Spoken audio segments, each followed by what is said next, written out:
And the man missing from this picture? Philip Zelikow, Executive Director. He would shape both the commission and its final report.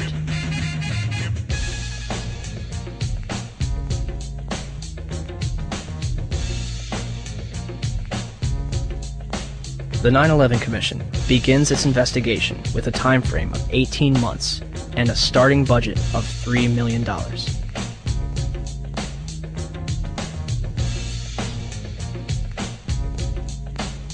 January 27, 2003. The 9/11 Commission holds its first hearing in Washington, D.C.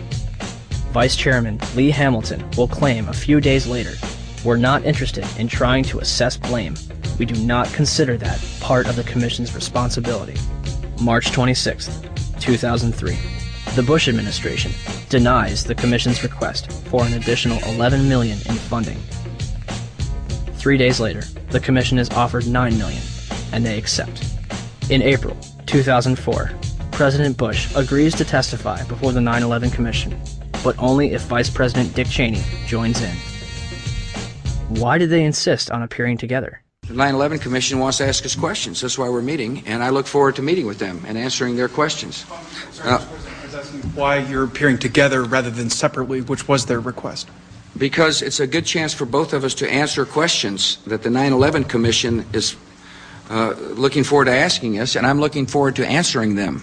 On April 29, 2004, behind closed doors, President Bush and Vice President Dick Cheney appear together before the 9/11 Commission for approximately 3 hours. They are not placed under oath, their testimony is not recorded, and the Commission's notes are subject to White House censorship. President, as you know, a lot of critics suggested that you wanted to appear jointly with the Vice President so that you two could keep your story straight or something. Yeah. Can you tell us what you think of the value of appearing together and how you would answer those critics? Yeah, first of all, look, I mean, if we had something to hide, we wouldn't have met with them in the first place. I came away good about the session. I think they found it to be useful. Yeah, Adam.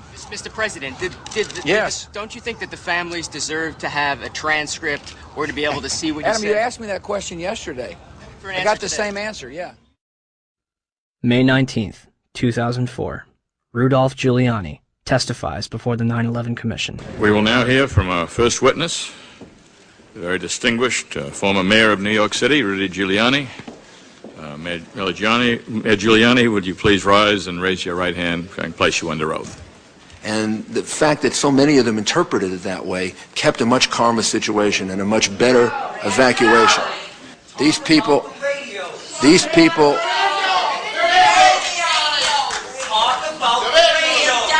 would please ask.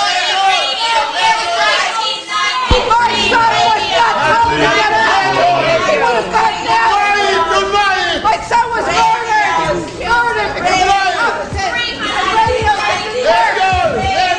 You are simply wasting time at this point, which should be used for questions. Please. Thomas Kane and Lee Hamilton will later claim in their book, Without Precedent, that they were too soft on Mayor Giuliani. One of the questions they failed to ask was who warned him that the South Tower was going to collapse.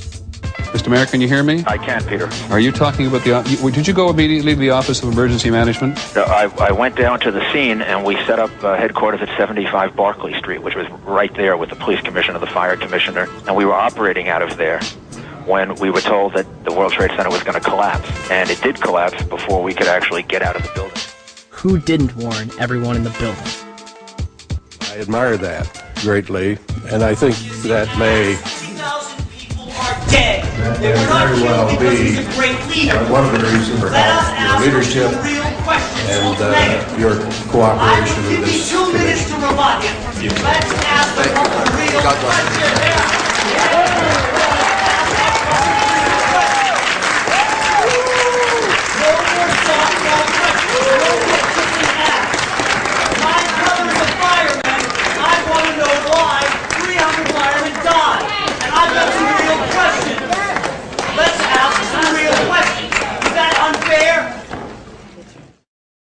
The 9/11 Commission would release its final report on July 22, 2004, and closed its doors on August 21st. So the 9/11 Commission was a cover-up. The question is what it was covering up. The charitable explanation is gross negligence, malfeasance, misfeasance, and what you call it, okay? If you can't read all 571 pages of the report, in August 2006, the 9/11 Report comic book was released. It should tell you all you need to know.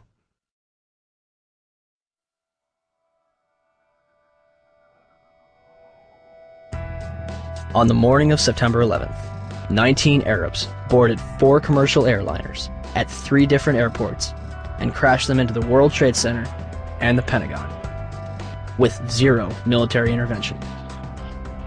Or, we have been and continue to be lied to about the events of September 11th, and that elements within the United States government and mainstream media continue to cover up the truth. These are the same people that lied about weapons of mass destruction. They endorsed a lie that's killed several 100,000 innocent people overseas. Could they also endorse a lie that killed almost 3,000 innocent people in our own country? Our entire foreign and domestic policy has been based upon the events of September 11th. It has enabled the passage of Patriot Act 1 and 2, established the Department of Homeland Security, facilitated the invasions of Afghanistan and Iraq, and used to pass the Military Commissions Act, which officially ended habeas corpus. Habeas corpus in Latin means you have the body. It's a provision in the law where no one can just scoop up someone, put them in a black hole, and keep them there without that person having the right to appeal to a court and say, you have the body, now what do you charge this person with, and what redress does he or she have? As well as domestic surveillance, all in the name of fighting terrorism. And who ends up paying for all this? You do. Your children do. When President Bush entered office, he inherited a $284 billion surplus. His administration is now responsible for 4 out of the top 5 deficits in history. The 5th place belongs to his father. As of November 2nd, 2005, the Bush administration had borrowed more from foreign nations than all previous administrations combined. From 1776 to 2000, 42 presidents borrowed a total of $1.01 trillion from foreign governments and institutions. From 2001 to 2005, the Bush administration alone borrowed $1.05 trillion. Where does this money go? The government designed by the people, for the people, has turned its back on us. Or have we turned our backs on it? They spy on us. They torture and imprison innocent civilians.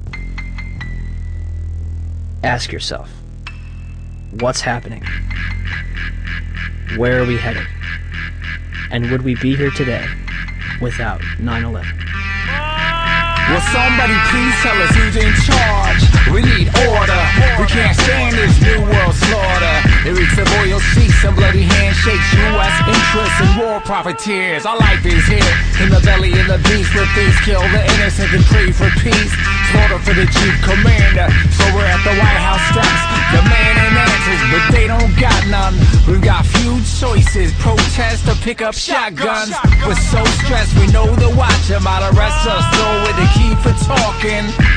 And we ain't made no death threats. Feds upset, so our phones infested. Think John Lennon resurrected, speaking truth to power till we have no breath left. We say no more, we're gonna fight back. We want the truth out, we want our rights back. Loose change, changes loose, no stopping now. Changes loose, no stopping now. We say no more, we're gonna fight back. We want the truth out, we want our rights back. Loose change, changes loose, no stopping now.